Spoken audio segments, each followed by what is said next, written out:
Más palabras en estos aspectos, en este asunto en particular de los consejos. Bueno, ya, y con esto concluimos la segunda ronda de palabras. Es que de verdad el almuerzo les dio energía. No es una pregunta. Porque claro, acuérdense que aquí también estamos como proyectando para las otras más bien las otras universidades, no para las otras facultades. Más bien la pregunta sería si me parece interesante eso que dicen de las mesas que a ustedes particularmente les funciona para recoger estudiantes. Si nos planearíamos, no sé, 5 mesas generales para ese consejo estudiantil. Si serían las mismas de acá, si hay otra, aparte, por ejemplo, les he escuchado a ustedes como que la bienestar no estaba en funcionamiento. Seríamos esa pregunta si puede quedar de acá para que lo llevemos al encuentro grande. Como de acá proponemos que se hagan 5 mesas generales de toda la universidad, no solo de la Facultad de Ciencias y Matemáticas. Y porque creo que, ya con esto cierro, serviría mucho porque lo que hace la administración muchas veces es que tiene mesas, varias mesas, ¿no? Entonces tiene la mesa de infraestructura de la SAF, la de yo no sé dónde, acuerdan cosas diferentes y no podemos estar sintonizados entre nosotros. Entonces me parecería mejor unas mesas grandes, pero que saliera acá la propuesta. Ok, eso puede estar bastante interesante. Ahora, Frau Stephanie. No, yo iba a decir dos cositas. La primera, pues quisiera abogar un poquito por la figura que hay dentro de los consejos de presidencia, vicepresidencia y secretario. Esto simplemente porque yo creo que, como lo decía el compañero, cuando uno lo expone puede sonar como hay una figura de poder o algo dentro del consejo, cuando en la realidad, pues en la práctica es, creería yo, muy distinta y muchas veces se plantea como una persona de semestres arriba que de alguna forma organiza lo que es el tema de los consejos, informa y asesora a las personas nuevas que van entrando y pues también es quien gestiona que las reuniones de los consejos se puedan llevar a cabo y se lleven de manera efectiva. Creo que es más una forma como de organización y de operatividad para que el consejo funcione pues como debería funcionar. Y ya lo otro era muy en vías de lo que decía Ana, de lo de las mesas de participación. Esa es como otra forma que también tenemos de articulación en la facultad, que creo que nos ha funcionado muy bien, que también a su vez se articulan con el consejo, de donde también desde el consejo se ha priorizado darle también como una organización, un reglamento, una participación. También se ha intentado en las mesas pues, de participación estudiantil, en donde pues hemos intentado hacerlo, pues, pero imagino que José explicara un poquito mejor lo de las mesas. Sí, creo que bueno, ya que concluimos con esta ronda de palabras, es pertinente que se dé esa claridad de cómo funcionan los mesas de participación dentro de la facultad. ¿Sí? El modelo de mesas apareció en 2 etapas en esta facultad. La primera etapa de las mesas, la primera aparición de mesas de participación en esta facultad fue durante el paro del 2023, que pues nos echa, pues bueno, o sea, por una serie de dinámicas administrativas ya no podíamos seguir en la Macarena. Y de hecho, biología en ese momento no tenía menos del 20% de los salones asignados para sus espacios académicos. Era una situación algo neurálgica para la facultad. Química estaba en una situación similar. Matemáticas la habían mandado al edificio de la 63 y creo que la menor afectación estaba en ese momento en física, pero igual pues bueno, eso suscitó un paro de la facultad para revisar temas, donde íbamos a ver clases ese semestre, en resumen. En eso la representación de facultad, encabezada por Andrés Guerra y Ángela Patiño, inventaron o crearon como concepto las mesas de participación de la facultad. En principio como mesas de trabajo técnicas junto con la administración para tratar los temas neurálgicos de esa coyuntura. Luego las mesas se volvieron permanentes durante esa representación, principalmente la mesa C03 de infraestructura, que luego pasó a ser solo mesa de infraestructura, que se encargó eventualmente de hacer veeduría del traslado hacia la sede de la autónoma cuando se dio ese traslado. Las otras mesas que se hicieron durante esas 2 semanas de paro concluyeron con sus actividades y no funcionaron más. ¿El concepto cuándo se retoma? En la segunda representación estudiantil de facultad que tuvo esta facultad, encabezada por Andrés y por mí. Las mesas fueron parte del plan de trabajo y de hecho fueron el eje central del plan de trabajo. Las mesas ya no serían solo organismos de participación para una coyuntura que se dio, sino organismos permanentes de participación estudiantil que serían un soporte técnico para la representación estudiantil de facultad. Y luego fueron transferidas al Consejo Estudiantil cuando pues, bueno, terminó esa representación. Entonces, las mesas se plantearon originalmente en este nuevo plan, en esta segunda etapa, se plantearon como 5. Mesa de Investigación y Desarrollo Tecnocientífico, liderada aquí por el presente Germán Villamizar. Mesa de Géneros y Diversidades Sexuales, creo que también la dirige Stephanie junto con la representación de género. Mesa de Bienestar y Derechos Humanos, que en este momento no está funcionando, no ha habido suficiente participación. Me falta la mía y otra, pero siempre se me olvida una de las 5, aleatoriamente. Mesa de Infraestructura, es que se me olvida de las más importantes. Infraestructura, reglamentación. Sí, ya acabo. Ya. Mesa de Infraestructura, que es pues mesa de infraestructura y dotación de espacios, encargada pues de estos asuntos. Muy claro. Y finalmente la mesa que presido acá, que preside su persona, la mesa de reglamentación e implementación de la reforma universitaria.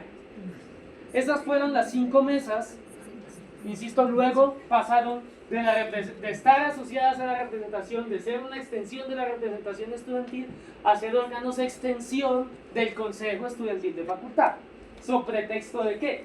De que esa extensión sea permanente, ¿no? La intención tampoco era que, bueno, o sea, como lo que sucedió con la segunda representación, que hubo luego un periodo de vacancia, que eso no matase a las mesas.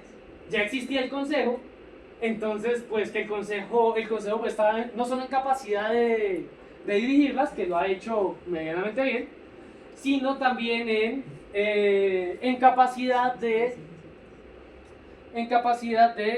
darles los insumos que necesitan. Entonces, eso es un poquito el modelo de las mesas. Las mesas pues también se dividen en presidencia y algunas también tienen vicepresidencia, depende de la mesa. Las mesas son libres de crear su propia normativa. De hecho, el Consejo Estudiantil de Facultad simplemente revisa, hace sugerencias y aprueba. ¿Sí? O sea, solo puede, creo que eso estaba en la normativa de ustedes o en la directriz que yo di, de que solo puede darse como una devolución de la normativa, algo así. Bueno, tendría que revisar. Sí, se devuelve con sugerencias y luego se tiene que aprobar la normativa de la mesa. Las mesas necesariamente responden al Consejo Estudiantil de Facultad. El Consejo Estudiantil de Facultad entra también como veedor de que las mesas estén haciendo su trabajo.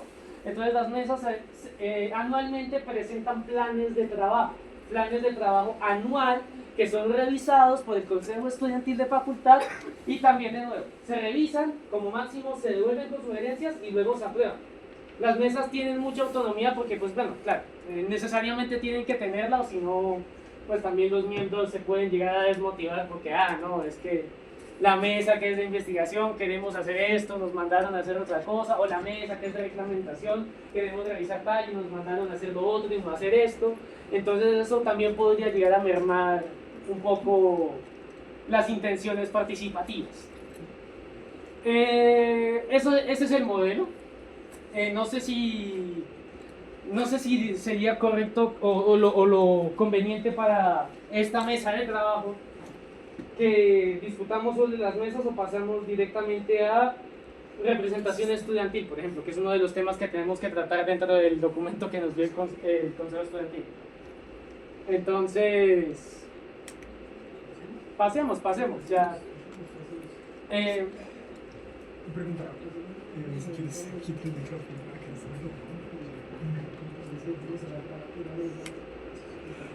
se no sé, ¿qué estamos haciendo? ¿Puedo aportar algo? Dentro de representación estudiantil, quisiera yo... Dentro de mesas. Ah, dentro de mesas. ¿Quieres dar una palabra a él? Sí, se puede. Bueno, sí, como el representante, dale. Todo eso, Ya no hágale está mi puesto, repre, habla ya. lo que quiera. El poder del almuerzo nos está haciendo hablar, Dios mío.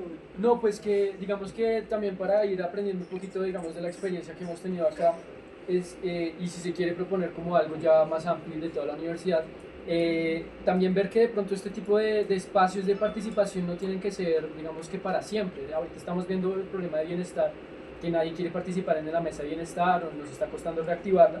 Y de pronto entonces hay ciertas mesas que no tienen que ser, digamos que, como digo, para siempre, es decir, pueden funcionar de manera orgánica hasta donde lleguen y después de ese momento se puede pensar en qué otro momento estamos para crear otro tipo de mesa de participación, mesa de trabajo, y si tiene que ser temporal o permanente, y ya se puede revisar también si existen unas que también por los momentos en los que estamos deban sí funcionar digamos, de una manera más prolongada. Por ejemplo, la mesa de géneros y diversidades sexuales, pues es muy probable que en 2 meses no se solucionen todos los problemas, entonces pues no la vamos a quitar ya, pero sí, digamos, pensar las mesas como también, no solamente, digamos, 5 y ya las 5 de aquí hasta que se vuelva a reformar toda la universidad, sino que se pueda ir pensando de, venga, existen más temas, hay interés de los estudiantes en participar en esto, en pensar la universidad desde este punto, desde este lugar, y crearla, y hasta donde llegue. Es decir, si se tiene que trabajar en eso 2 meses, y esos 2 meses dieron tanto fruto que ya se acaba, pues hasta ahí, y si tiene que ser 5 años, pues que sean los 5 años.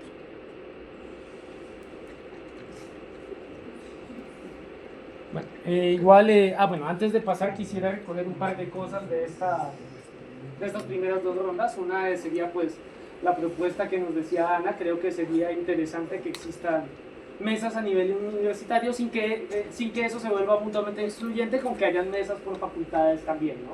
Yo creo que sería una buena propuesta de parte de este encuentro para el encuentro general. Lo otro es bueno, sí iba a decir algo en temas de lo de participación, pero creo que se me fue un poquito. Entonces, ¿ibas a preguntar algo, hermano? Sí, no, era para complementar una cosa. Entonces, no sé si pueda... Es que claro, pues ya vamos a pasar a la siguiente ronda. Entonces, Perdón.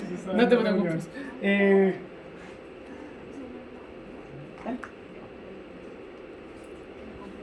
Bueno, sí, termina. Sí. Bueno, pues siguiendo un poquito lo que quería comentar, Ana, de poder pues llevar estas mesas, y acá desde la experiencia de la facultad realmente se ha demostrado que es un espacio donde los estudiantes realmente participan más que en un ambiente político, porque estas mesas tienen un carácter más técnico. Creo que fue algo que José no se comentó, y es uno de los enfoques de las mesas de participación estudiantil directamente, de las mesas de trabajo estudiantiles, es tener un enfoque técnico relacionado con el tema al que se depende, o con el tema del que depende esa mesa o el que está tratando, y de ese modo evitar sesgos, o literalmente evitar sesgos por una postura política y demás, sino trabajar pues en la base de datos.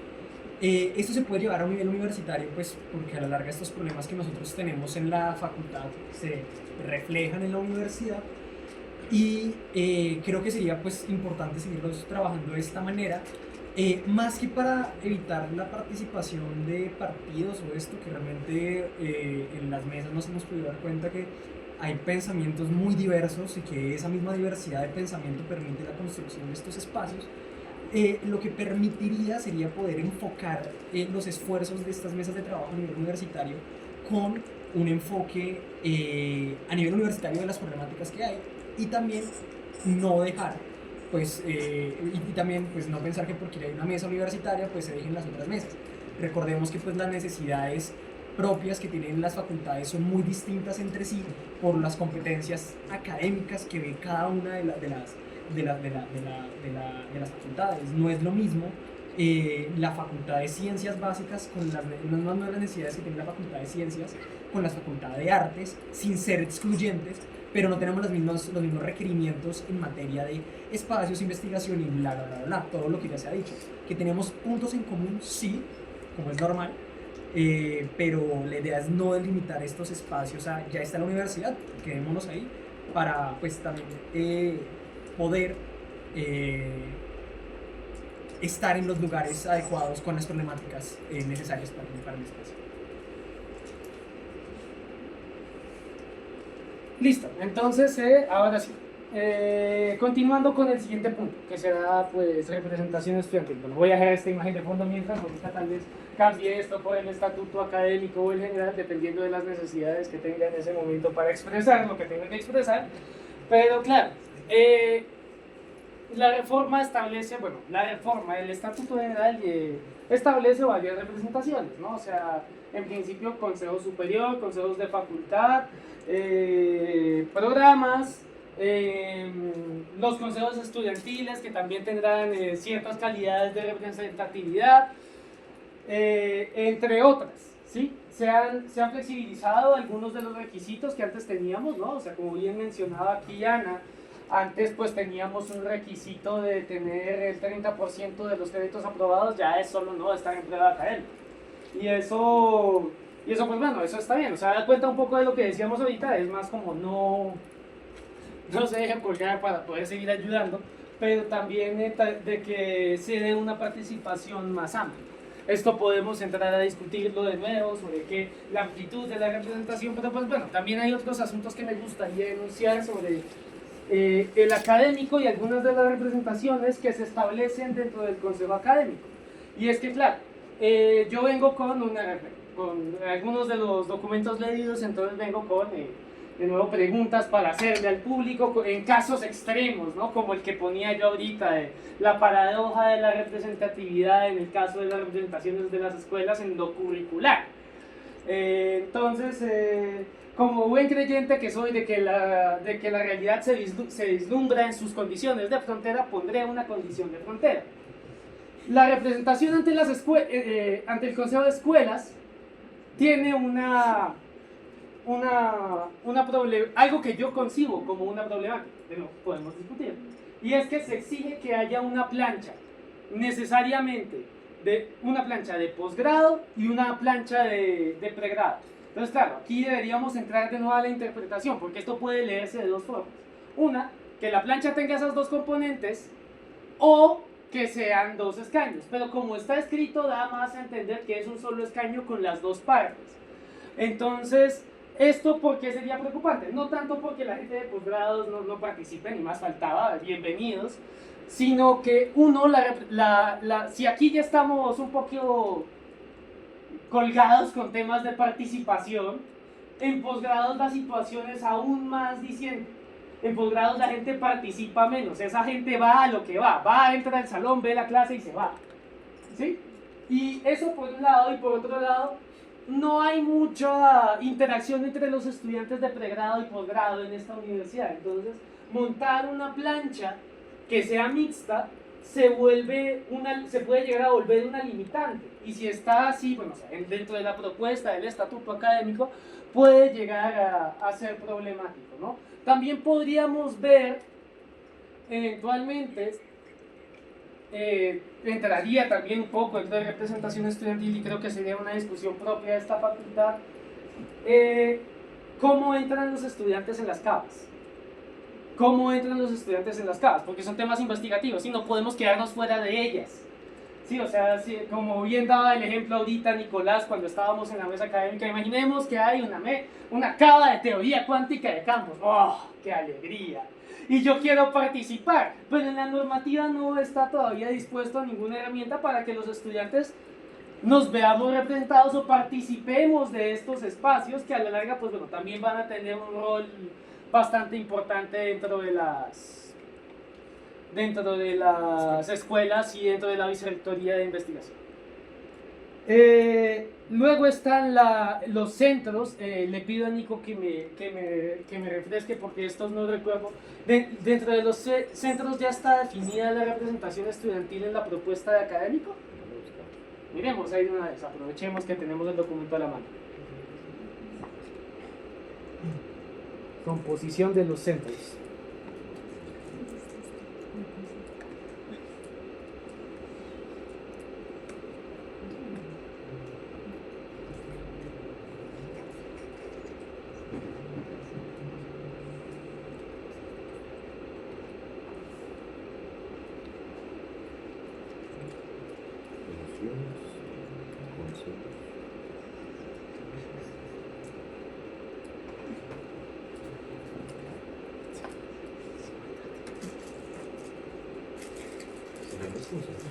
los consejos de centro. ¿Y hay estudiantes? A ver, recordemos, a ver, A, B, C, D, ¿no? Baja. José, Sí. Sí. moción de procedimiento. Lo que pasa es que ya nos quedan poquito tiempo, entonces para que empecemos. Listo. Alguien dice. Llevan 45 minutos. Es que nos hace falta una mesa. Ah, ya ves. El almuerzo nos dio energía, pero nos quitó tiempo. Unifícalas. Y vos no la quisiste ni la Tal, un representante de los egresados, un estudiante vinculado a los grupos académicos que conforman el centro. Ok, esto es una potestad que se le da al consejo estudiantil, designar al representante ante los centros. Entonces, bueno, o sea, también habríamos que ver, podría ser más, no sé, podríamos irnos más por buscar que esto sea elegido por los estudiantes que hacen parte de los grupos. Creo que sería un poco menos disruptivo, ¿no? Porque pues el consejo estudiantil puede poner a alguien que nada que ver con lo que se está discutiendo en el centro. Entonces creo que podría estar bien que creo que podemos comenzar con esa discusión y luego tomamos lo que les decía ahorita de las escuelas, de la representación ante el consejo de escuelas. Entonces, Me perdí, ¿dónde estamos? Cabos. centros. Gracias. La reforma. Estamos en la extrema. Entonces, centros. O sea, debe ser designada esta representación por el consejo estudiantil universitario o por los estudiantes que hacen parte de los grupos que conforman el centro. Creo que podemos comenzar con eso. Ana, primera palabra. Igual, mira, el LIP nos dice que un representante egresado de posgrado o posgrado que desarrolle actividades del campo estratégico. O sea, creo que esa es la representación a la que se podría referir vos, o sea, la está contemplada, pero igual no me parece mal que dentro de la reglamentación interna del Consejo Estudiantil Universitario les pongamos unas características particulares que debería cumplir, no sé, que su trayectoria haya estado en alguna cosa, de investigación, yo qué sé, una cosa que pueda ayudarnos a que sea una persona con las capacidades, pero que igual sea muy propio del Consejo Estudiantil, para que tampoco se lee con esa representación. Ok, una opción podría ser que, aquí que se me ocurre de momento, podría ser que el Consejo Estudiantil lidere esa elección, por así decirlo, haga esa convocatoria para dentro de los estudiantes de los grupos, para que también pues, bueno, tenga que rendir cuentas al Consejo Estudiantil. De egresados. No, estamos no. hablando de estudiantes vinculados a grupos académicos. Sí. Ok, estamos hablando de literalmente. Ok, perdón, me confundí con el No te preocupes. Entonces, claro, ahí pues sí, sería un poco para eso, ¿no? O sea, buscar un punto en el que el consejo también tenga cierta participación dentro de los grupos, pero también que el consejo no entre a reñir con, pues bueno, o sea, ya hay unas dinámicas internas dentro de los estudiantes que están en los grupos. Ahora, ¿más palabras al respecto? Bueno, vamos ahora hacia lo de escuelas, rápidamente, y pasemos al siguiente punto para operativizar. Entonces, escuelas. Les comentaba yo lo de la dupla, pregrado, posgrado para lo de las escuelas. ¿Debería ser así esa dupla? ¿Debería ser una dupla para estudiantes y otra para estudiantes de posgrado? Bueno, una para el pregrado y otra para el posgrado. ¿O debería ser mixta? ¿Bajo qué condiciones? Entonces, palabras. El Fede. Yo tengo una pregunta, estás hablando, o sea, yo por ejemplo, yo salgo como representante de pregrado y de posgrados. O Sí. sea, Steven y yo somos de ambas. Pero es que claro, o sea, aquí sí vamos a escuelas, al consejo de escuela. Eso, búscamelo ahí, Nico, te agradezco.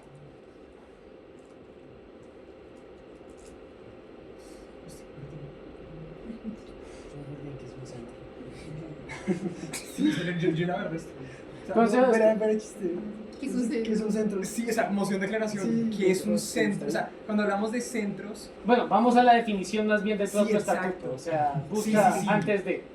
porque es Antes que de que- ahí estamos y a grupos académicos se refiere A grupos de investigación. pero es que es que aquí hay unas. Vea la definición de centro y ya Sí, es sí, que sí. Germán luego sí piensa. Gracias. Perdón, sonó muy feo. Es como que para que lo pienses después, cuando ya tengas la noción de centro, perdón. Cuando hagas sinapsis, hablas conmigo. Dios mío, ¿en qué momento me contesté en lengua? Amanecimos violentos. Artículo 78. Los centros son unidades académico-administrativas responsables del desarrollo de actividades de contexto, extensión y proyección social, ligadas a las fortalezas institucionales de docencia, formación, investigación, creación e innovación y gestión institucional en los campos estratégicos de la universidad. Los centros convocan y reúnen a la comunidad académica al tiempo que generan relacionamiento con los diferentes sectores externos. Se encuentran adscritos a la Vicerrectoría de Contextos, Extensión, Proyección Social y coordinan sus acciones con las escuelas, facultades e institutos de la universidad. Verga, ya me acordé de eso. Si los centros son para llevar la investigación que hacemos en escuelas y en la Vicerrectoría de Investigación a el resto de la comunidad Uy, ya distrital. me acuerdo de este mierdero. No, qué puta, recuerdo de Vietnam. Sí, Uy, sí, perdón, sí. nos podemos volver en el punto anterior porque si no me acordé de esto. Bueno, está Sí, bien. se Ahora, puede, o sea, desgarré un par de palabras sí. más porque no las acabamos en ese punto. Entonces, ¿tienes una palabra? Sí, densísimo. A ver, ilústranos, mi Minuto, estimadísimo. medio. ¿Quién es el grande del ¿Dónde tiempo? estaba? Bueno, yo tomo el tiempo, tú quédate tranquilo. Comienza ahí, ¿verdad? Yo te estoy contando, dale. Bueno, mientras lo comienzan, que un punto de tiempo. O sea, en esta parte de los centros, yo me acordé, los centros son, pues, como lo definen, agrupaciones que están adscritas, pero el problema es a dónde están adscritas, que es a la Vicerrectoría de Extensión y a la Vicerrectoría de Proyección Social. Acá hay un problema gigante, y el problema que realmente tienen los centros no es tanto de su función, que la función está bien, que es conglomerar centros de saberes, sino que el problema que tienen los centros es que se chocan entre vicerrectorías. Entonces, acá, adicionalmente a la Vicerrectoría de Extensión Social y a la Vicerrectoría de Proyección Social y a la Vicerrectoría de Extensión, los centros también chocan con la Vicerrectoría de Investigación. Entonces, como los centros lo que hacen básicamente es, a grandes rasgos, generar proyectos, que estos proyectos tienen que ir relacionados con el área del conocimiento con el cual sean afines, y que estos proyectos salgan y sean, pues, tomados como lo que sea que se quiera, lo que se quisiera generar.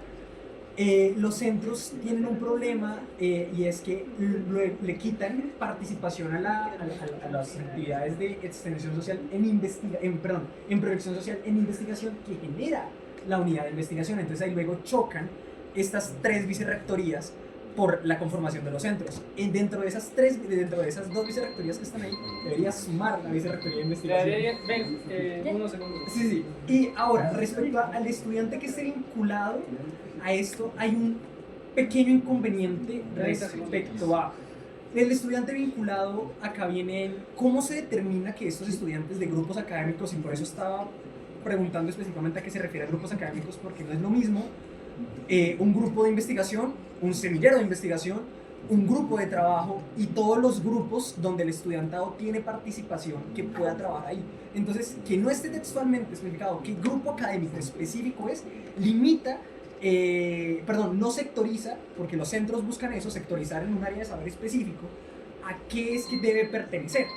Y ahora, ¿quién lo decide? Nuevamente, que es el problema que tenemos. ¿Lo decide el líder del semillero? ¿Lo decide el líder estudiantil del semillero? ¿O se define por tiempo, por cantidad de publicaciones? No está especificado. Esas son las problemáticas que tiene, que ya me acordé. Ok, por lo que tú hablas es porque hay una distinción mayor entre las categorías de los grupos dentro de los centros. O sea, creo que eso es una propuesta que podemos dejar. O sea, una mejor clasificación dentro de cómo está estructurada esto, pues bueno, para que no del tiempo yo mismo, muchachos. Bueno, para que el estatuto luego no dé lugar a ambigüedades. No sé si haya palabras que quieran, tú querías. No, nada más como una aclaración sobre el tema de los centros, y es que en últimas, y ahí entiendo como el punto del compa, sobre el papel de los centros con pues el alcance de esas otras unidades académicas administrativas de las otras dependencias de las vicerrectorías. Y claro, porque ahí estamos a jugar, y en últimas, la protección que se tiene en ese estatuto académico, pues lo que habíamos abordado era también un trabajo que ya venían haciendo los profesores docentes, y era que fuera una unidad transversal de esas unidades. Y claro, justamente ahí lo que se ve, que igual es lo que les digo, bueno, el estatuto general es, al ser tan amplio, al ser tan como general, en sus definiciones deja un campo demasiado grande de definición. Pero ahí lo que sí vemos es que se ubican prácticamente como elementos como lineales, más allá de que fuera una formación o un relacionamiento estratégico en el cual se interactúan diferentes unidades. Entonces creo que ahí justamente nos queda la tarea particularmente de los centros, que más allá de ser centros de saberes, es cómo los centros, o sea, la figura del centro es cómo esos elementos que potencian las escuelas, los institutos e incluso elementos en forma de formación de algunos de las facultades y los volcas al desarrollo del impacto social en alguna necesidad o necesidad específica.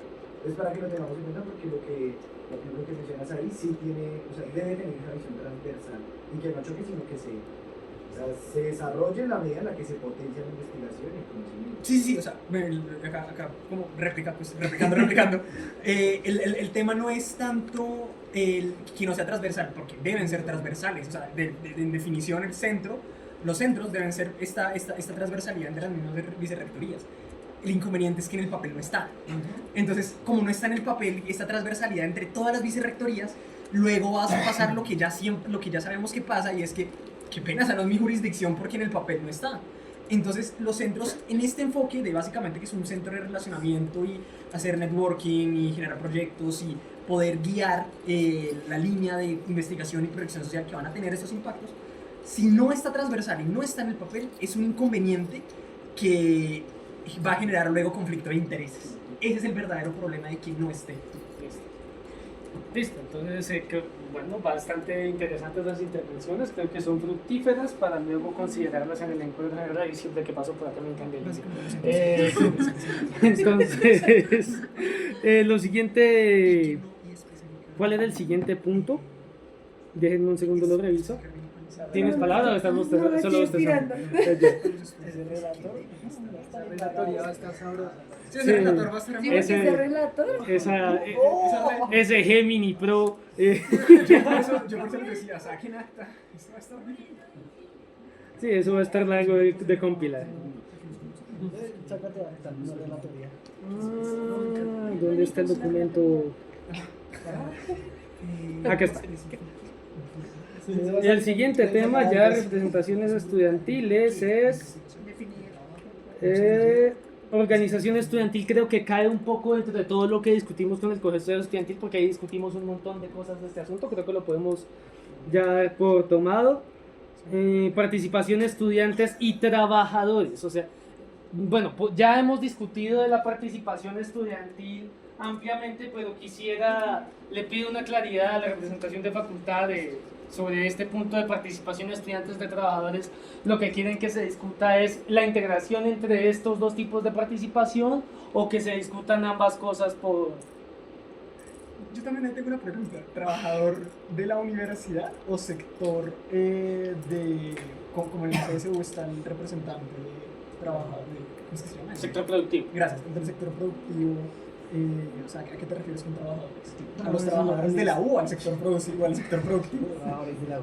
Trabajadores O sea, de la U. administrativos, guardas, personal de... Ok, listo. Ya. Sí, pues es decir, esa era una idea, una propuesta de mesa que se desarrollara propiamente entre esos, pues entre los trabajadores, es decir, como puede ser, es que eso tiene un nombre, ese tipo de contratación, y profes y administrativos, pero igual creo que por tiempos no lo podríamos saltar, pues el estamento igual se va a reunir en el claustro y ahí tendrán que salir algunas propuestas por menos de ¿Iba a decir algo, Fede? Sí, Uy, creo estamos hablando sin el micrófono, otra vez, culpa del moderador. Uy, relator. Y el moderador también.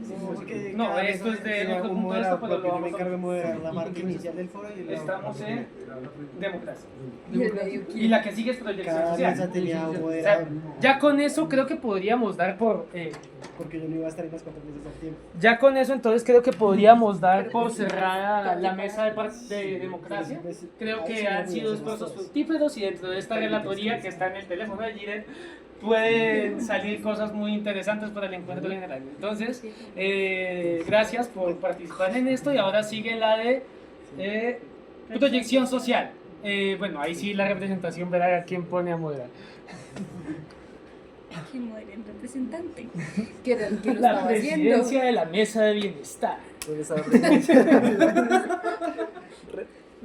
Duro, pero no sé si se pueda. Lo que pasa es que aquí algo que no hemos hablado es de la evaluación docente. Yo creo que es algún tema importante que nos toca a nosotros como estudiantes y desde la facultad también. Pues ahí tenemos nuestras posturas. No sé si se puede abrir un punto o algo para abrir. Dentro de democracia. Pero democracia está como...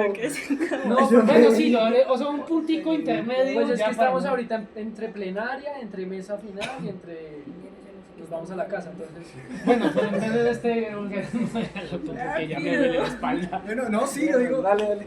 Sí, hablemos de evaluación docente. Sí, dirígelo. Eso pudo haber ido muy bien en la El académica. relato Sí, con la mesa académica. No, bueno, digamos que igual pues, Mira, aquí se pueden reunir ya con los No, y se estudiantes que pone estamos... dentro de lo de la mesa académica de la teoría. Se pueden sacar ciertas ideas. Estoy seguro que igual aquí todos tenemos... Tenemos nuestra... Uy, sí, candela. Tenemos nuestras opiniones sobre la evaluación docente. Y pues aquí para comentarles básicamente nuestros profesores, los representantes de los profesores para el consejo de facultad se quejaron de que pues esto no les parece esa evaluación docente que existe. Es decir, ellos también están en desacuerdo o en descontento con lo que ya existe. Esta evaluación docente pues habría que mirar desde hace cuánto existe. ¿Alguien sabe? Bueno, pero realmente es una evaluación docente que está quedada, muy quedada, y es una discusión que hay que darla y ojalá hubieran profes como para hablar con ellos de qué opinan. Yo creo que uno de los temas fundamentales es de género, es decir, esa evaluación docente debería contener algo de si el docente está manejando bien las situaciones dentro de clase, o si es respetuoso, o si no existe, es decir, se queda muy corto. Bueno, no traje y no preparé, disculpen, pero creo que aquí podemos reunir pues esas preguntas de cómo ustedes consideran que se puede mejorar esa evaluación docente. Y la pregunta también le hago aquí, bueno, a la gente del académico, ¿qué tanta incidencia tiene el estudiantado para decir cómo evaluamos a los profes? Porque ellos obviamente quieren dar su propuesta, que está muy bien, pero yo creo que nosotros también podemos y deberíamos decirles, oiga, queremos evaluarlos de esta y esta manera, porque nosotros somos los directamente afectados con lo como ustedes dictan una clase. Entonces, no sé si tienen algo para agregar ahí o para ilustrarnos. Bueno, sí, ahí es bien importante comentarles que desde el Consejo Académico hemos participado en una serie de comisiones, son como 6 comisiones en las que estamos participando, entre las cuales una obligatoria es la Comisión de Evaluación Docente. La comisión hace una regulación y establece como los lineamientos con los cuales se va a evaluar a las y los docentes, y pues establece también los bonos como incentivos que les dan a partir de su resultado de la calificación. ¿Sí? Entonces eso se representa, el resultado de su calificación, si es sobresaliente, a partir de una nota que le dé el estudiantado, le representa un incremento, como un bono en el salario. Es como si fuera un punto salarial adicional para pues sumarle al sueldo. Esta comisión se reúne, es amplia, o sea, la última vez solo ha sesionado una vez al menos desde que iniciamos el ejercicio de representación, y pues lo que pretende es que pueda comenzar a generar como un ritmo para evaluar la política de evaluación docente. Algo muy preocupante que a nosotros realmente pues nos puso también en una situación de desventaja como representación estudiantil, es decir, en este periodo que estamos asumiendo, y es que nos comentaba la directora, o bueno, la encargada de esta comisión, que la representación estudiantil del superior y del académico anterior nunca fueron a ninguna de esta comisión de evaluación docente. Eso terminó implicando pues que se mantuviera la política, y de hecho pues en la Facultad de Ingeniería lo mencionaban varios compañeros y compañeras cuando decían, es muy jodido cuando queremos calificar bajo a un profesor o profesora y la nota mínima que le podemos poner es 1, ¿sí? Porque hablando con la persona encargada de la comisión de evaluación docente, pues nos decía, a los profesores únicamente les podemos abrir seguimiento curricular a partir de la nota de evaluación docente si es inferior a 3, ¿sí? Y es muy difícil que un profesor saque una nota inferior a 3 porque la suma de los 1, que es la nota mínima que uno le puede poner en las diferentes preguntas que le ponen, le da para que como resultado final no necesariamente tenga que obtener menos de 3, ¿sí? Entonces ahí hay una dificultad. Esta comisión sesiona cada mes, si mal no estoy, y pues la idea es poder hacer una revisión. Existe un documento completo, es un compilado que explica la incidencia de participación del estudiantado en la evaluación docente a los y las docentes, sobre la cual tenemos más incidencia en términos de porcentaje de evaluación es en docentes de hora cátedra, ¿sí? Lo cual de alguna manera en efecto es de mucha importancia para el estudiantado. Nos abre un espacio muy grande para poder entrar también a determinar qué profesores, ustedes lo mencionaban, que en física al menos hay una serie de profesores que sí son paupérrimos, pero es bien importante que esto también lo establezcamos con esta figura que coloquialmente se le ha llamado en la universidad como los profesores vaca sagrada, que son profesores de planta y que precisamente al ser de planta y al estudiante no tener un porcentaje de incidencia tan grande en la evaluación docente, es muy difícil llegar a medio moverles o incomodarles, porque no hay manera institucionalizada de poder tener incidencia en la modificación de su presencia, al menos en el proyecto, o de que se abra un seguimiento al profe. Y ya. Gracias. Entonces, pues yo creo que como pregunta, ¿no tienes una palabra sobre eso? ¿Un comentario? Bueno. Lo digo Bueno, porque yo ya iba a abrir como una rondita de palabras, pues porque ya, digamos, tenemos un poquito de contexto ahí de lo que se ha hecho.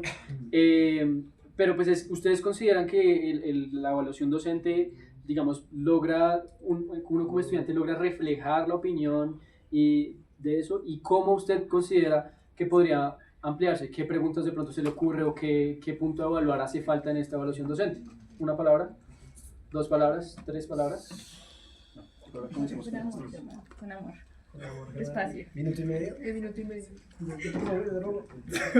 Dos marcas. Comienza ya. Bueno, viene un poquito por parte de lo que decía el compa de académico, y es, ¿se conoce el modelo matemático por el cual se evalúa a los docentes? Porque es que si me estás diciendo que la suma de unos no da para 3, es un error de modelo absurdo. Primero eso. Segunda, ¿hay algún documento maestro que estipule pues, el motivo de las preguntas y todo esto y las definiciones y esto? Sí. Ese modelo, yo estoy seguro que nadie lo tiene. O sea, del estudiantado en general me refiero. Del estudiantado en general nadie lo tiene. Lo mismo, hay que revisar este modelo matemático de cómo se está evaluando, porque es un error de método nada más. Respecto a ya lo que vos preguntabas de cómo corregirlo y todo lo que hace falta, serían principalmente 2 cosas. La primera, género no está en discusión. Es que género es una política institucional, o sea, género no puede estar en discusión. Como segunda cosa, el método de calificación de la universidad no es de 1 a 5, es de 0 a 5, es de 6 puntos. Entonces eso debería aplicarse también a la evaluación docente. Porque si nos califican de la misma manera, nosotros tenemos los mismos, cuando uno interpola, tenemos los mismos deberes, casi los mismos deberes, a la larga los mismos deberes. Cuando uno interpola tenemos muchos puntos en común. Eso debería estar. Y ya por último, haría muchísima, pero muchísima falta añadir una sección aparte de género, si lo que el profesor está dictando sí va en congruencia con el syllabus. Porque esto se nombra, pero realmente no sucede. Tranquilo. ¿Cómo así? O sea, sus docentes no siguen el syllabus que tienen Algunos al sí. inicio. Algunos no. Es que es chistoso. O sea, es chistoso y acá, perdón, me extiendo 10 segundos. 10. Lo que pasa es que los mismos docentes son los que generan los sílabus en muchas ocasiones, porque son materias muy específicas donde son tan técnicas y especializadas que solo un docente es capaz de darle y dice esto es lo que tienen que dar. Entonces, en ese mismo orden de ideas, hay algunos docentes que dicen vamos a ver esto, pero empiezan a quitar información o no dan la información completa, o dicen sí lo vimos, esto sale en el parcial, pero realmente nunca se profundiza. Entonces, es un sopesado de los traumatismos de la creación de nuestra facultad. Segunda palabra es quién. Quedas de cuarta palabra. No pasa nada. Yo creo que hay 3 problemas con la evaluación docente. Okay. El primero es que yo creo que lo que más pesa, o lo que yo he notado que me han comentado los representantes de mi carrera, es que lo que más pesa son las observaciones, pero los estudiantes no suelen llenar las observaciones porque creo que no es obligatorio llenar la casilla de observaciones, y yo creo que es mucho más importante no solamente hacer un método cuantitativo, porque a veces uno tiene quejas que uno dice, o sea, sí, el profesor llega a clase, llega antes de los 30 minutos, pero igual llega tarde, igual se va media hora antes de que acabe la clase y eso a la cátedra le pagan las 2 cátedras, a mí me dictó 40 minutos. Entonces era chévere como que hubieran más espacios en los que uno pudiera dejar esas observaciones, o sea, hacer que los estudiantes realmente llenen esas... llegando tarde y envié una copia de ese video al rector y al docente lo llevaron a descargo. O sea, se los digo porque uno tiene que exigirle al docente así como le exigen a uno. Sí, el problema es que uno no puede, el problema es que la evaluación docente es anónima, al menos para el docente, porque es que si... No, yo sí ven. ¿No lo saben? ¿Sí? Sí, obvio. Bueno, es que me parece un problema porque yo tengo un docente que no lleva clase y estoy viendo 3 materias con él este semestre. ¡Ay, no! ¿Dónde yo me quedé? Adolfo, ¿Dónde yo me El quedé? profesor se tiene que quejar, no ve que la van a clavar 3 veces. Es muy bueno. Me quedan 10 segundos. No, bueno, ay, ya se me olvidó el otro. Bueno, piensa ahora, Calero. Sí, qué pena, me dejaré dar una pequeña claridad que ya me tengo que ir sobre la pregunta que decías tú. Es muy cortico. ¿Alguien en contra? No hay nadie en contra. Nadie. Listo. No, sí, en efecto, o sea, es decir, el hecho de que la nota mínima sea 1 no implica que en tu calificación, si tú le marcas al profesor 1, el profesor sume por alguna razón 3, ¿sí? Pero lo que sí implica es que en la suma de promedios, pues es mucho más fácil que el profesor logre acumular un 3 porque el 1 es tu evaluación personal, pero puede haber un compañero que le ponga 5 en todo porque no le importa la evaluación docente, ¿sí? Y eso hace que la calificación menor sea 1, cierra mucho más la posibilidad para que la suma de la calificación menor pues pueda ser menos de 3 y se active el proceso, ¿sí? Entonces, en efecto, sí existe una figura matemática ahí que habría que entrar a revisar y pues poder contemplar que se establezca en 0. Y por otro lado, sí existe una rúbrica de preguntas que construyen el documento. Si quieren, pues ya lo estamos solicitando para que nos lo envíen y pues se los haríamos llegar si quieren por medio de FE para que lo puedan revisar y pues poderle hacer un análisis chiquito para poder, pues hasta si quieren invitarles a que estén presentes en alguna de la comisión de evaluación docente, una o 2 personas que puedan ir de invitadas y pues que nos puedan ayudar también a hacer esa sistematización de pues, los valores que se utilizan y las preguntas que se crean para calificar al docente y cómo integrar el protocolo de género en el marco de la evaluación. Y ya, gracias. Calero.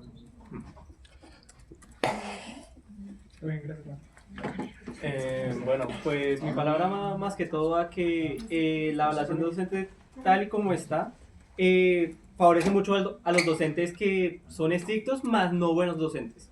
¿Por qué? Porque pues está estructurada más de que si cumplió con tales cosas, que se va siempre a clases, bla bla, etcétera, etcétera, y pues ahí uno no puede negar que cumple con eso, más no poder decir cómo es él en clase. O sea, si un docente es de los que raja duro y pues dice es su culpa por no estudiar vagos de miel, pues no se puede calificar así en la evaluación docente. Entonces siento que eso es mucho también de las preocupaciones que tiene el estudiantado porque no saben cómo defenderse ante tales tipos de docentes, que creo que hay muchos así en la facultad y no solamente aquí sino en la demás parte de la universidad. Entonces siento que deben haber preguntas que también se cuestionen cómo es el docente dentro del aula, no tanto en cómo es estricto, sino también en cómo enseña.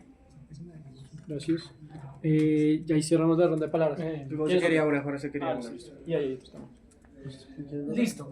Creo que todas estas, sobre todo el tema de lo cuantitativo, de empezar a tener más en cuenta lo cuantitativo, podríamos buscar una solución que ya existe.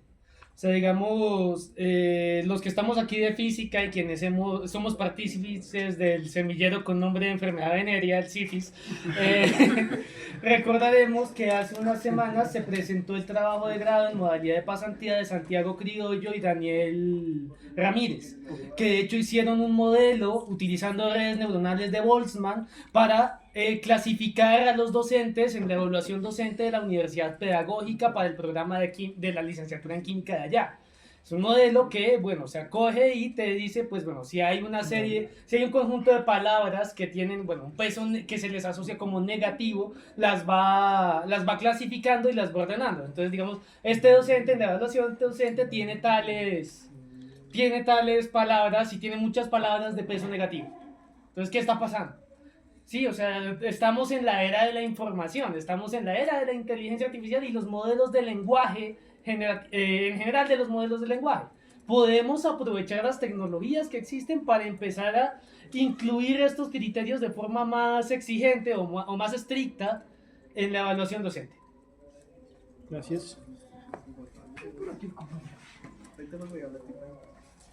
Yo también quería decir una parte, pues en el punto de, pues, de la evaluación docente, que es que ha sido también utilizado como un mecanismo para tratar este tema también de las violencias de género. Es como decir, pues si tienes un profesor que te ha violentado en aulas, entonces tú ponle una mala calificación, pues tiene que ir más allá de eso. O sea, porque si yo también solo le puedo calificar sobre 1 a una persona que debería ser un 0 porque es un puto acosador, desde ahí hay un problema. Además que ni siquiera debería haber una toma de tener que calificarlo, pues o sea, desde la institucionalidad. Se debería que cuando la estudiante diga, este piro me está violentando, la institución sacarlo. El problema es que cuando lo sacan, lo mandan a otros proyectos curriculares para, por así decirlo, de alguna manera como o sea, disimularle un tiempo la imagen, o sea, para bajar el escándalo mediático que pueda generar eso. Y pues entonces hay que entrar a debatir eso también, cómo ha sido utilizada esa misma evaluación docente, más allá del hecho de que es un profesor malo y que no sé qué, es que ha sido utilizado simplemente para seguir, a mí me parece que revictimizando a las mismas compañeras con ese mismo dinámica. Sí, recordar también que en la misma evaluación docente hay al final hablar como de simplemente, no es del profesor directamente, sino si se le están dando los materiales y eso, pero eso tiene que ver más como con la coordinación o bueno, con espacios físicos y pues no entendemos por qué tiene que estar ahí si esto es evaluación docente y estamos calificando otra cosa. Entonces, bueno, hay que tenerlo en cuenta. Yo creo que pues ya por el tiempo podemos cerrar ahí. No sé si hacemos proyección o ya. Pues si quieren contar unas ideas y terminar. Bueno, entonces podemos validar unas ideas de proyección social. Aquí teníamos los siguientes posibles temas y bueno, en proyección social se quiere analizar la relación entre la universidad y la sociedad. Esto es algo muy interesante porque en nuestro acuerdo de creación, como hablaban ya directamente de un plan piloto de las escuelas, se quería que estas escuelas fueran relacionadas con un conocimiento, pero un conocimiento aplicado, ¿no? Entonces, pues, digamos que habría que ver qué tanto se ha logrado hacer en estos 5 años de facultad, el hecho de gestionar un conocimiento y llevarlo hacia una proyección social, mejor dicho, hacia unas investigaciones, pero que sirvan para la región, digamos, de Bogotá, que somos la universidad del distrito. Creo que en eso pues hemos visto desde el Consejo de Facultad, sí se han venido creando bastantes semilleros, donde han salido proyectos interesantes de recuperación y trabajos con el acueducto, con ríos contaminados, de basuras y cosas así, que ha sido interesante. Pero pues el peso real de eso habría que analizarlo, o sea, ahí salen como algunas ideas. Germán tiene algo que decir. Bueno, o sea, yo acá voy a decir una cosa, y es que en el marco de la OCDE, que la OCDE es la Organización para la Cooperación y el Desarrollo Económico, se estandariza las ciencias en un montón de áreas, y yo no hablo de ciencias como ciencias básicas, de la salud, humanas, etcétera, etcétera, etcétera. Hay lo suficiente evidencia en artículos de que para que un impacto real de una investigación, de cualquier producto de investigación, tenga un impacto real, la media de impacto son 20 años. Entonces, que nosotros digamos como, venga, si ha habido un impacto real desde nuestra facultad en esa proyección, cuando llevamos 5 años, creo que estamos un poquito desfasados con los datos que hay, donde hay los suficientes artículos. Segunda cosa, la proyección social, y acá viene algo que es muy importante dejar claro. Todas las modalidades de grado, a excepción de la de puntos, que la dejaremos de lado para otra ocasión, tiene un componente sí o sí de proyección social porque hace parte de la misionalidad de la universidad. Dentro de su misión, la universidad tiene un componente de proyección social. Entonces, acá viene la importancia de decir, realmente la proyección social no solo se enfoca en mejorar las condiciones o hacer un proyecto social o traer energías, etcétera, etcétera, pero debe cumplir los objetivos de desarrollo sostenible, que son 18. Si cumple cualquiera de estos 18 o optimiza alguno de los 18 de alguna empresa o algo externo, cumple los objetivos de proyección social. Entonces no creo que sea la vía correcta para llevar la discusión de proyección social por este lado.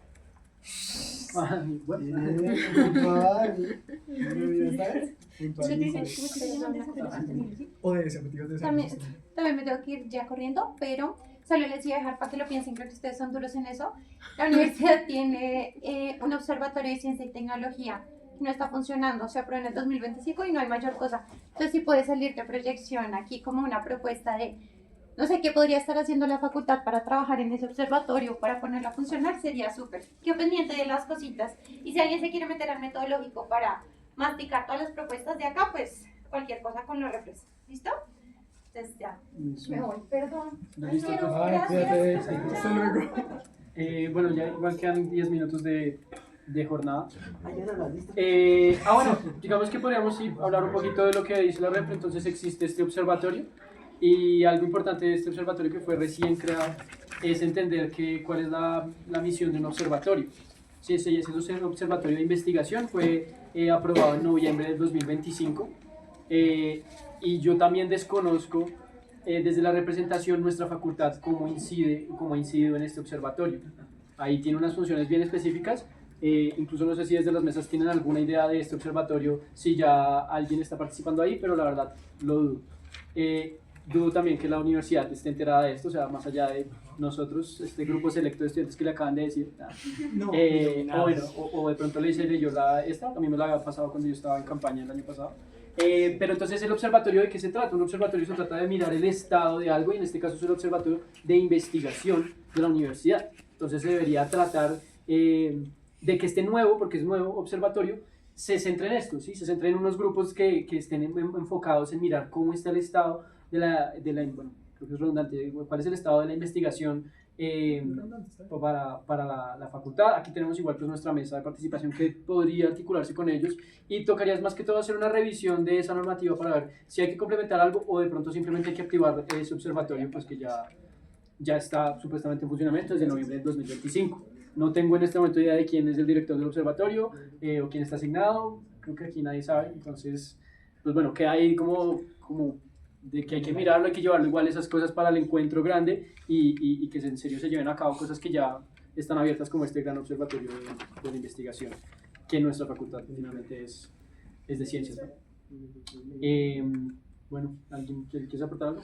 Pues sí, o sea, ya no tanto en cuanto a lo que hemos hablado, pero sí en cuanto a proyección y financiación. Sí.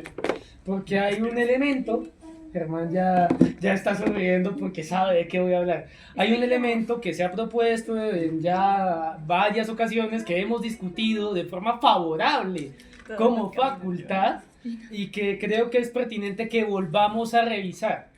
Y que bueno, si ha habido inconformidades, que esta vez lo propongamos desde los estudiantes, si hace falta. Pero hay una forma de obtener financiación y de hacer proyección social al mismo tiempo. Mis estimados y estimadas, les hablo de las spin-off. Tenemos que reconsiderar las spin-off. Tenemos que volver a hablar de spin-off.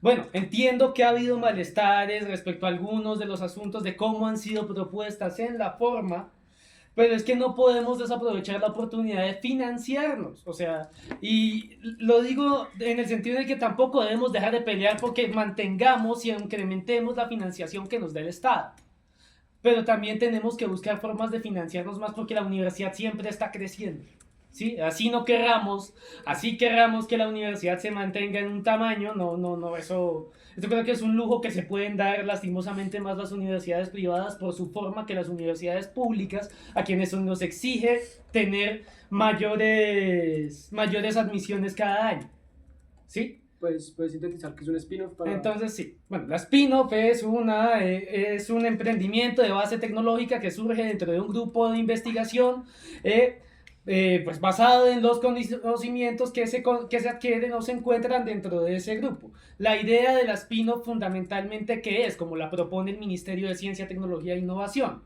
que se tenga un emprendimiento de base tecnológica que ofrezca alternativas de bajo costo a la pequeña y mediana industria en temas de desarrollos tecnológicos.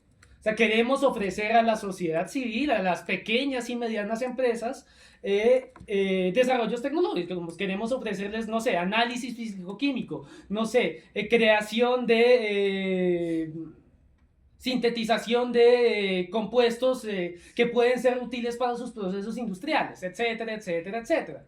Sí, queremos ofrecer estas cosas a la industria. La industria también, la pequeña y mediana industria sobre todo, necesita de estos conocimientos, necesita de estos desarrollos, pero muchas veces estos desarrollos están cooptados o están monopolizados por grandes industrias extranjeras. Entonces, ahí hay una componente de proyección social.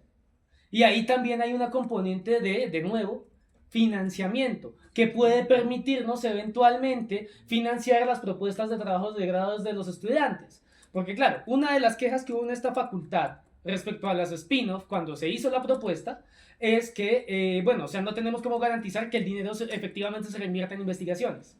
En este momento la Vicerrectoría de Administración, cuando fue la visita del rector, nos comentó que de hecho estaban generando una propuesta para una bolsa para investigaciones.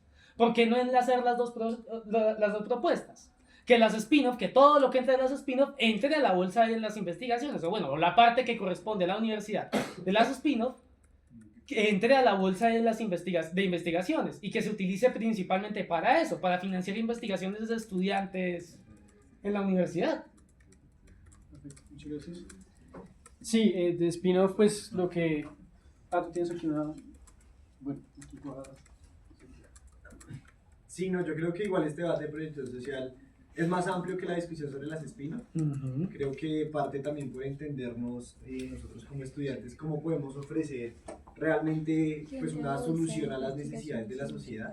Y eso también incluye, por lo menos desde acá, desde la facultad propiamente, en materia de ciencia, de investigación y de conocimiento, cómo impactamos, por ejemplo, algunos medios pues, de la gente en Bogotá Sabana, ¿sí? Por ejemplo, el tema del cambio climático. Creo que eso es una problemática que también ha ahondado también en diferentes tipos de innovaciones desde las áreas de conocimiento y las áreas del saber, y creo que así como lo puede ser la problemática del cambio climático, hay muchas problemáticas en términos de movilidad, de bienes de uso colectivo, como lo puede ser el transporte, el acceso a vivienda, redes como tal, a nivel de servicios públicos, y creo que también eso es una tarea importante en la cual pues, nosotros como estudiantes debe ser nuestro norte ubicar Bogotá Sabana como esa población objetiva a desarrollar cambios a través del conocimiento y saber.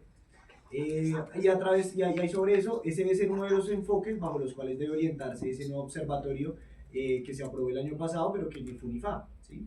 Y ahí yo creo que debe ser una cuestión a través de cómo la ciencia y de cómo puntualmente del área de conocimiento logramos impactar. Eso sobre eso. Y eso ya mencionaba el tema de las spin-off, creo que ni siquiera es que estemos en desacuerdo de la forma, es que de plano estamos en desacuerdo con el contenido y de la orientación de los spin-off, ¿sí? Porque cuando entramos a hablar sobre el papel que tienen estas empresas, que si no están reguladas, certificadas por el MINTI, pues también ahí entramos a ubicar cuál ha sido la experiencia de las universidades públicas diferentes a las universidades privadas con la incidencia en materia de proyección social e investigativa. Y creo que, por ejemplo, un caso que lo tenemos muy a la mano puede ser, por ejemplo, el caso de la Universidad Nacional, con lo que fue Rotor, ¿sí? Y con lo que sigue siendo.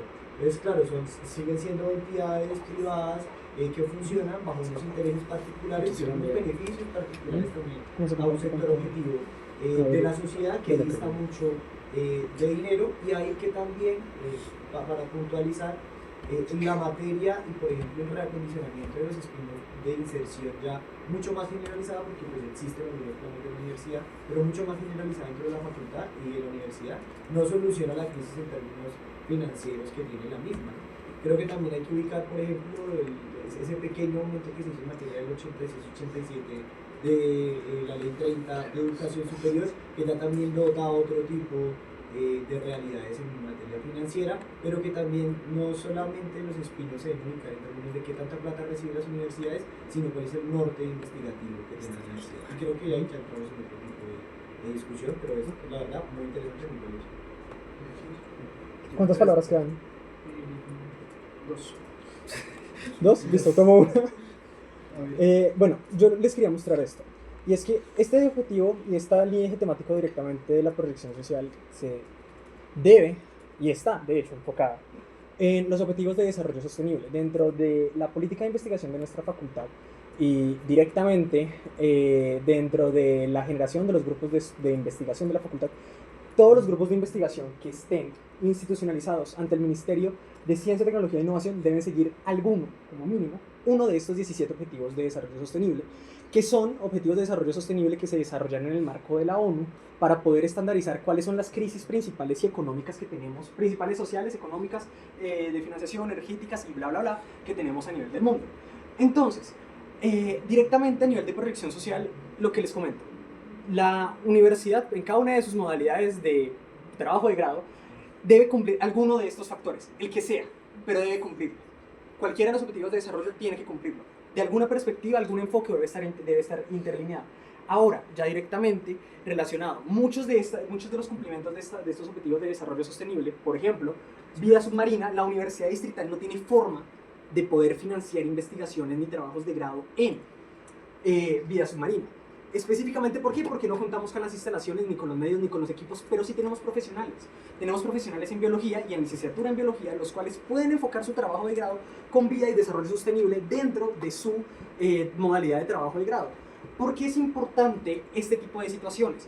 La universidad tiene un hueco fiscal gigante, esto para nadie es sorpresa. Ahora, es necesario, y sí, comparto la opinión del compa, es necesario poder tomar el tema de los spin-off con pinzas para poder saber hacia dónde va el dinero, cómo se va a utilizar, quién va a administrarlo. Eso va a entrar en una bolsa común o va a entrar para todos, y es necesario ver que no pase lo mismo que con Rotor. Pero esto lo que nos permite es básicamente garantizar una cosa: acreditación de alta calidad. Para poder tener acreditación de alta calidad es necesario tener trabajos de investigación, innovación o innovación y desarrollo dentro de todos los requerimientos que se tienen y que estos programas los generen. Y todos los programas de pregrado que tenemos dentro de la universidad pueden cumplir al menos mínimo uno de estos objetivos de desarrollo sostenible, porque todas las facultades tienen al menos mínimo un grupo de investigación que está institucionalizado, no solo ante MinCiencia, sino ante MinCiencia específicamente, y que tiene estos componentes. Entonces, realmente las spin-off lo que buscan es poder, y bien usadas, pueden incluso llegar a financiar investigaciones y llegar a financiar proyectos. Y no solo eso, empezar a generar relacionamiento y generación de prestación de servicios desde la misma universidad. Yo sé que esto suena algo contradictorio. Nuestra facultad tiene este factor especial y en común, y es que nosotros somos especialitos. Y sí, es la verdad, somos especialitos. ¿Por qué? Porque es que en nuestra facultad nuestros equipos son especializados y de alto costo. Lo mínimo, lo más barato que utilizamos, y me vengo a mi profesión, que es química y que es un equipo de rutina para poder hacer caracterización, es un cromatógrafo de gases, el cual el solo equipo puede llegar a costar hasta 600 millones de pesos, y ni siquiera del de última generación, un equipo de una generación más vieja. Y solo estoy hablando del equipo, no estoy hablando de consumibles ni de gastos. Y ahora el problema es que mantener este tipo de equipos tiene un alto costo. Son equipos que con los ingresos de la universidad, un solo equipo de estos puede comerse todo el rubro de la universidad. Y estos equipos permiten que los estudiantes puedan tener investigación enfocada en objetivos de desarrollo sostenible y sostenibilidad, que, aclaro, no solo es una opción, no solo es la opinión internacional de la ONU, es una de las misiones que tiene el plan de trabajo actual del presidente que está en este momento, que pues sale el 7 de agosto, no sabemos qué vaya a suceder, pero eso es una política nacional también, la sostenibilidad. Entonces, bien utilizado la proyección social, este es el modelo para poder sostener, y ya está demostrado y hay los suficientes artículos para comprobarlo. Dos compañeros mencionaron el tema de Rotor, no entiendo por qué lo traen a colación. ¿Quieres explicarlo vos? Pues si alguien tiene el contexto, Rotor, digamos que es un caso que sabemos que es de la del Valle, famoso por la Nacional, es la spin-off de la Nacional. Es una de las spin-off de la Nacional, pero pues en este caso han habido pues ciertas controversias de cómo ha sido manejada, y lo que va detrás de una spin-off, que es básicamente que una universidad, una institución de educación, genera ingresos, que eso no, por definición no puede ser, ¿no? La spin-off funciona para que sí genere ganancias, no directamente en la universidad, sino que se hace desde una figura llamada spin-off. Pero Rotor, digamos, no tengo tan claro, tiene un contexto más grande de Rotor. Sé que han habido controversias y han habido algunas cosas, pero no como para exponerlas acá. Bueno, muchachos. Es bastante complicado y si no hay, pues no pasa nada. Es para lectura ya de pronto. No, pues sí, o sea, lo que nace. No, pues. Tómala, No, pues, pero sí, estoy o sea, tostado ahorita. Y a mí sí, no, y es importante porque Claro, porque en últimas eso es una de las experiencias bajo las cuales es que ni siquiera, o sea, cuando nosotros hablamos de las spin-off no es que estemos hablando de la inserción de algo nuevo, ¿sí? Ya desde medianamente, cuando se ubicaba ya que mencionaba el compa, en términos de la visión estratégica hasta 2030, que se ubican estos planes sobre desarrollo internacional a través de la ONU y otras entidades pues globales, con inserción de algunos aparatos, incluso de ONGs, pues también entramos a hablar de cuál fue la inserción nacional que tuvo particularmente en Colombia. Y es que en el caso de la nacional, esa iniciativa de cómo nosotros adoptábamos nuevas maneras de ingreso a las universidades, porque es que eso nació de una medida desesperada de que las universidades ya se sentían desfinanciadas, pues de una manera muy grande, ¿sí? Y que incluso también a través de eso es que nace la necesidad de orientar una política pública articulada como ley, como la que fue la del 92. ¿Sí? Porque se sabía que la universidad estaba en crisis.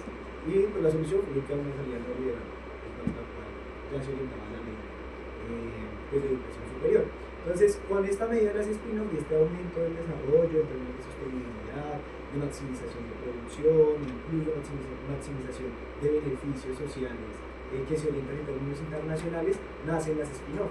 Particularmente en el caso de Rotor, ¿cuál es? La historia de Rotor también tiene pues una trascendencia incluso con empresas que tienen que ver con el sector regional, haga de cuenta de Antioquia, y bajo el cual se rodean incluso muchos actores políticos inmersos en la realidad colombiana, como es el caso de Paloma Valencia, ¿sí? En el caso puntual de la Universidad Nacional Colombiana. ¿Y qué es lo que hacía? Entonces, Cefar Barrio fue un emporio económico a través de la figura de las spin-off, con el cual primero sacaban plata que sacaba propia del Ministerio de Educación que le daba la Universidad Nacional, pero aparte potenciaba la investigación adicional y generaba esos rubros propiamente para su empresa.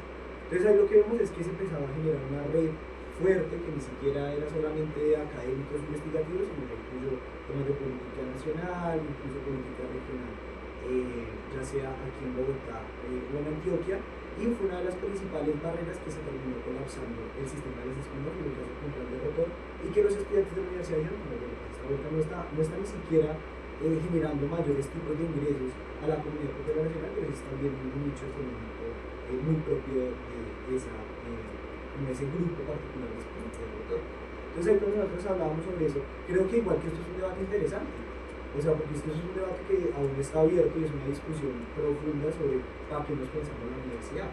Porque también la universidad también sigue sacando plata externa, o sea, no con recursos públicos, como lo puede ser el caso de las estampillas, las patentes, sí, o sea, la universidad también sigue recuperando además de los spin-off. Entonces creo que ahí también queda la tarea de cuál debe ser ese papel de producción social, que ahí era lo que como yo decía, pero insisto, no es una discusión de las spin-off, o sea, si nosotros pensamos en otro tipo. O sea, si el estudiantado de la universidad distrital solo se piensa el tema de las spin-off como motor en términos de producción social, creo que ahí pues mantener una lógica mucho más grande con el conocimiento, ¿sabes? Con esa España. Bueno, ya son las 4 y 5 minutos. Agradecemos su participación y aquí damos cierre entonces a la jornada del encuentro de la Facultad de Ciencias Matemáticas y Naturales. Está Puki. ¡Ey! ¡Ese es mi apodo!